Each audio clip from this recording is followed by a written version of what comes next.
नमस्कार, आपके साथ मैं हूं विद्यानाथ झा। आप देख रहे हैं दमदार 10 और दमदार 10 में आज बात जम्मू कश्मीर में चल रहे ब्लैकआउट की।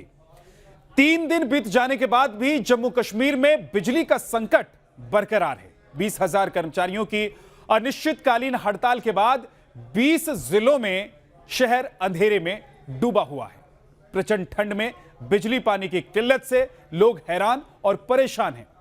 आवश्यक सेवाएं प्रभावित हो रही हैं, लिहाजा सेना को मोर्चे पर आकर डटना पड़ा है। लेकिन सवाल यही है कि घाटी का यह घनघोर अंधेरा कब छटेगा। कल शाम से लाइट नहीं है, बहुत दिक्कत आ रही है। 6 बजे के साथ ऐसे ही बैठे हुए हैं। मुलाजमीन जो है जम्मू कश्मीर के अंदर वो भी सारे हड़ताल पे आ चुके हैं, तो क्राइसिस बुरी हालत है। बच्चे, छोटे छोटे बच्चे हैं, बुजुर्ग है और ठंड दिन ब दिन बढ़ रही है। ये गवर्नमेंट का काम है ना, इनको परमानेंट करना है, इनको पे मिलनी चाहिए। बना बनाया जो सारा खेल पीडीडी का है उनकी थाली में दे रहे हैं कि ये खाइए और गवर्नमेंट को ये हमारी पावर चलाइए। ऐसा नहीं होगा, ऐसे होने से हमें नुकसान है। जम्मू में बत्ती गुल है, श्रीनगर में घुप अंधेरा है,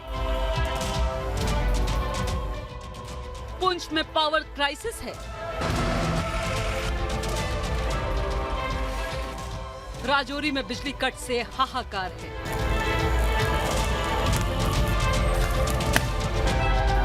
जिसके पास इन्वर्टर था वो बैठ गया है और जनरेटर का भी दम फूल गया है। इस वक्त ये है हाल जम्मू कश्मीर, जहां अधिकांश इलाकों में बिजली 1-2 नहीं पूरे 3 दिन से गायब है।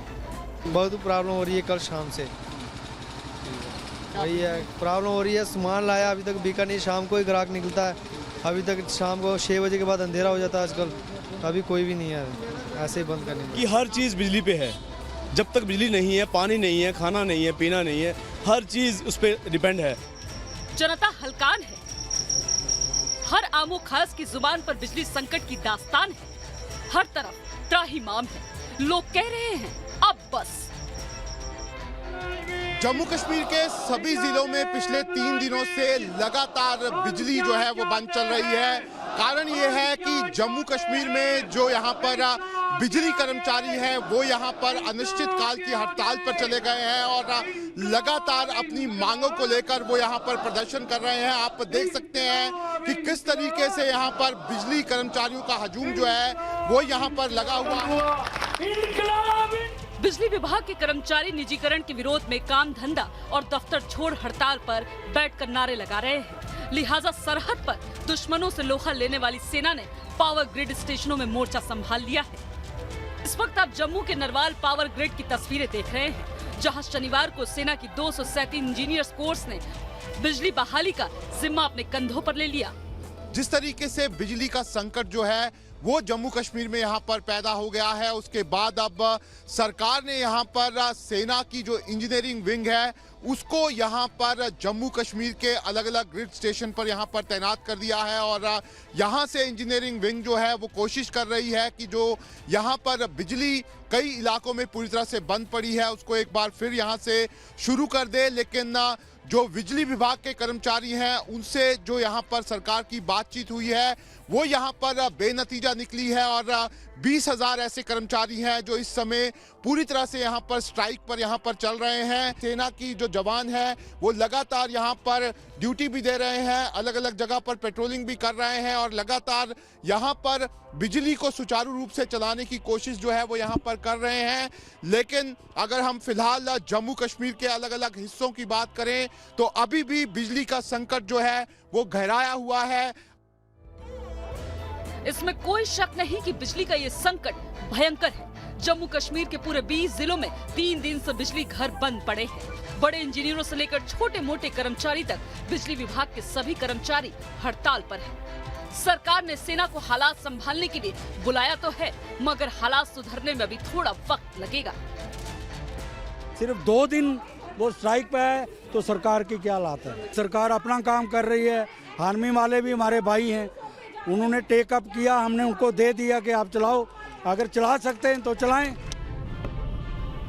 पावर क्राइसिस के इस दौर में सेना के सामने क्या चुनौतियां हैं, इसका जिक्र भी करेंगे, लेकिन पहले आपको लोगों का हाल दिखा देते हैं। आम लोगों के साथ ही कारोबारियों, दुकानदारों, छात्रों, होटल मालिकों पर बिजली संकट का साइड इफेक्ट बड़ी परेशानी का सबब बना हुआ है। सुनिए कैसे।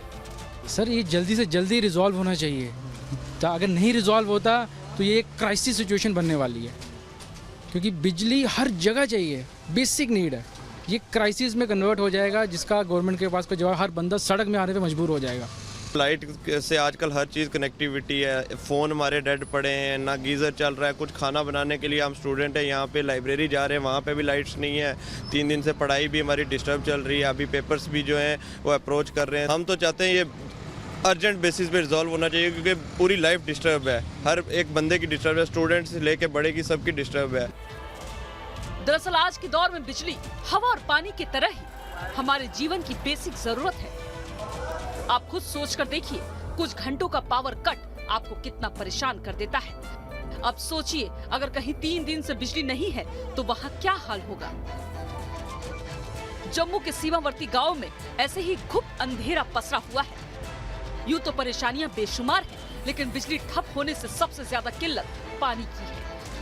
एक तरफ मोटर नहीं चल पा रही तो दूसरी तरफ मोबाइल चार्जिंग की भी समस्या है।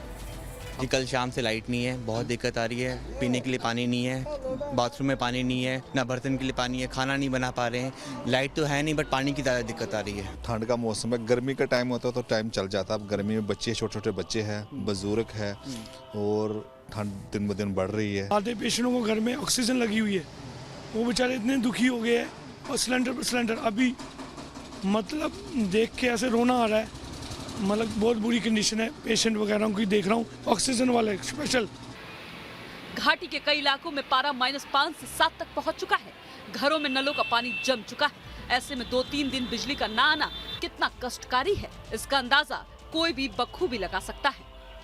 इस वक्त कश्मीर की बात करें तो यहाँ पे माइनस टेम्परेचर्स हैं, लोग काफ़ी सफ़र कर रहे हैं। अगर लोग इनको ये कह रहे हैं कि इस टाइम पे आपने हड़ताल क्यों की है, लेकिन इनका जवाब यह है कि ये 2019 से जो है प्रोसेस चल रहा है, 3 साल से जो है प्रोसेस चल रहा है, और अब इनके पास कोई और चारा नहीं रहा हड़ताल करने के अलावा। ये वक्त है जो पर्यटन के लिए सबसे मुफीद माना जाता है, मगर होटलों की बत्ती गुल है। ऐसे में कोरोना के खतरे के बीच कश्मीर में बर्फबारी देखने पहुंचे पर्यटकों के लिए -60 डिग्री के तापमान में बिना बिजली के खुशी मनाना भी मुश्किल होता जा रहा है। हालांकि इस ब्लैकआउट के बीच हालात को तेजी से दुरुस्त करने की कवायद चल रही है। इस काम में इंडियन आर्मी, एनटीपीसी, एनएचपीसी और आईआईटी के छात्रों के साथ भी कुछ निजी कंपनियों की मदद ली जा रही है। सरकार का दावा है कि हालात में काफी सुधार है। जम्मू में भी 5 लाख जितने फीडर्स हैं हमने मॉनिटरिंग किया, उस हिसाब से कुल मिलाकर करके 15-20% फीडर ही इफेक्टेड है, बाकी फीडर इफेक्टेड नहीं है। लेकिन जैसे कि हमने कहा कि एम्प्लॉयज़ यूनियन से बातचीत चल रही है, उनके क्या क्या डिमांड है, क्या शिकायतें हैं। ये सरकार की कोशिश का ही असर है कि राज्य में 60% इलाकों में बिजली बहाली की जा चुकी है, लेकिन अब भी करीब 40% जगहों पर बिजली आपूर्ति ठीक तरीके से नहीं हो पा रही है। इसके पीछे ठोस वजह भी है। लाइनमैन से लेकर वरिष्ठ इंजीनियर तक सभी हड़ताल पर हैं। 20,000 के से ज्यादा जो एम्प्लॉइज हैं जम्मू कश्मीर में हड़ताल पे हैं, जिसकी वजह से जो बिजली का ट्रांसमिशन सिस्टम है, कई इलाकों में जो अभी भी बिजली नहीं है, क्योंकि रिसीविंग स्टेशन में लोग नहीं हैं, जो फॉल्ट निकालने के लिए ग्राउंड पे टीम्स थी वो नहीं है, तो पूरा एक जो सिस्टम है क्रम्बल हो रहा है। जम्मू में डिविजनल कमिश्नर ने आर्मी को बुलाया, इस हद तक बात चली गई कि आर्मी को बुलाया है रिसीविंग स्टेशंस और ग्रिड स्टेशंस पे जो है काम चलाने के लिए। बिजली विभाग के करीब 20,000 कर्मचारियों का आरोप है कि सरकार विभाग की संपत्तियों को बेचकर धीरे धीरे विभाग को खत्म कर रही है। इनका कहना है कि जम्मू कश्मीर के पावर प्रोजेक्ट एनएचपीसी को सौंप दिए गए हैं, जो बाहरी लोगों की नियुक्ति कर रही है। हड़ताली कर्मचारियों की बाकी मांगों में अस्थायी बिजली कर्मियों को स्थायी करने, वेतन में गड़बड़ियों को दूर करना और जम्मू कश्मीर ग्रिड कंपनी बनाना भी शामिल है। हालांकि सरकार की ओर से बिजली कर्मियों की कई मांगे मान ली गई हैं, लेकिन कई मुद्दों पर सहमति नहीं बन पाई है। कुल मिलाकर कहे तो जम्मू कश्मीर का बिजली संकट बड़ी समस्या बनता जा रहा है। सेना ने कमान जरूर संभाल ली है, लेकिन अगर बिजली कर्मचारियों की हड़ताल ऐसे ही जारी रहती है तो सरकार के लिए आने वाले दिनों में इस क्राइसिस को संभालना काफी मुश्किल हो सकता है। क्योंकि सवाल उन लोगों का भी है जिन्हें बिजली के बगैर एक एक पल गुजारना मुश्किल हो रहा है। जम्मू से शहनवाज खान और श्रीनगर से मीर फरीद के साथ टीम न्यूज़ नेशन।